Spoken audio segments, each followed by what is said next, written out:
फरमाता हल अता अलल इंसान हिन्नुम मिनद दहर लम यकुन शैअन मज़कूरा।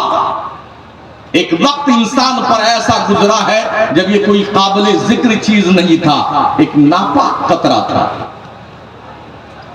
बाप की पुष्ट ने निकला और मां के रहम में गया, एक नापाक कतरा जब ये था, कोई काबिल जिक्र चीज ना था, मगर जब एक बंदा की शक्ल में दुनिया में आया ना तो रश के मलाइका बन गए, फरिश्ते हम पे रश करने लगे।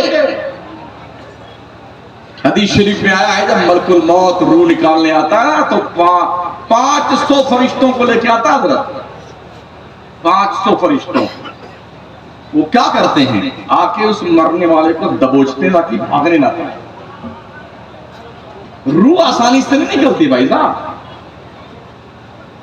मेरे आका फरमाते हैं अगर ऐसा ना हो कि फरिश्ते दबोच कर रखें तो ऐ मुखातब तू देखता मरने वाला मौत की शिद्दत से जंगलों में भागता फिरा।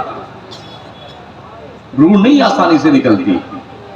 आपने देखा होगा ये जो बॉयलर मुर्गा होता है, देखा है ना, एक आदमी ऐसे पकड़ लेता, पंख भी मुंडी भी यूं पकड़ा और वो बेचारा यूं कहते 1 किलो का 2 किलो का मुर्गा यूं बिस्मिल्लाह अल्लाह खत्म कर। जो इस जंगल में आप पालते हैं टेनी मुर्गा, देसी मुर्गा, क्या अकेले सेवा कर सकते हैं? दोनों पंख पैर से दबाना पड़ता है, एक आदमी दोनों टांग पकड़ता है, फिर मुंडी पकड़ता है, फिर आता है, बिस्मिल्लाह। उसके बाद भी वो अगर छूट जाए ना तो खून खत्म मचा दे।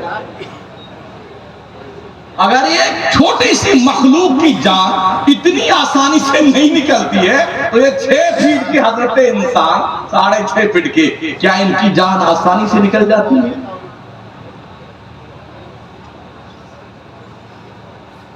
अगर आपके दिमाग शरीर पर बोझ न गुजरे, एहसास मैं अपने तौर पे जन्नत बांटने नहीं आया, मुझे खुद ही नहीं पता कि मैं जाऊंगा जन्नत में नहीं जाऊंगा। आपको क्या बताऊं कि आप जाओगे जन्नत, मुझे खुद ही नहीं पता। वो तो पीर लोग कटरी बात ही घूमते हैं। हाँ, हम ले जाए जन्नत में। कई जगहों पे हमने पीरों से खुद पूछ लिया तो बेटे चुपचाप सन्नाटा कारी हो गया था, जवाब नहीं दे पाए। क्यों मक्कारियां करते हो इस भोली भाली कौम को? ये कुछ सीखने आते हैं यार। अफसोस है कि हम पूरी रात अपनी कौम को कुछ दे नहीं पाते। इन्हें जिब्रील सिखाने आएंगे कुछ? कौन सिखाएगा दीन हमारी कौम को? क्या सिर्फ बाबा बाबा बाबा जिंदाबाद जिंदाबाद, ये नजराना, ये नोट, ये ना, क्या इससे जन्नत मिल जाएगा? अगर कोई इसको वेरीफाई कर दे तो मैं तैयार हूं इस बात को मानने के लिए। तुझसे तेरे किरदार के बारे में अल्लाह पूछे, हिसाब देने की तैयारी कर ले। अल्लाह करीम को हिसाब देना इतना आसान था। मौलाए हजरत सरकार उमर फारूक आज़म फरमाते हैं अगर अल्लाह ने ये फैसला दिया कि मैंने सबको बख्श दिया मगर एक को नहीं बख्शा, तो फरमाते हैं मुझे डर लगता कहीं वो उमर तो नहीं जो नहीं बख्शा गया।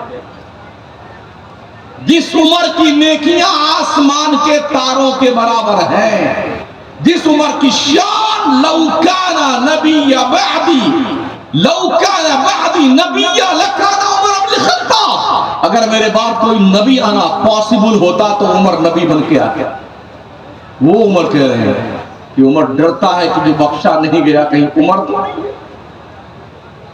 और अगर अल्लाह की रहमत ने ये फैसला सुनाया कि हमने किसी को नहीं बख्शा, एक को बख्शा है, तो हजरत उमर कहते हैं मैं उम्मीद रखता हूं अकेला उमर होगा जो बख्श दिया गया। मतलब अल्लाह की रहमत से लौ भी लगा के रखिए और अल्लाह के अजाब से डरते भी रहिए।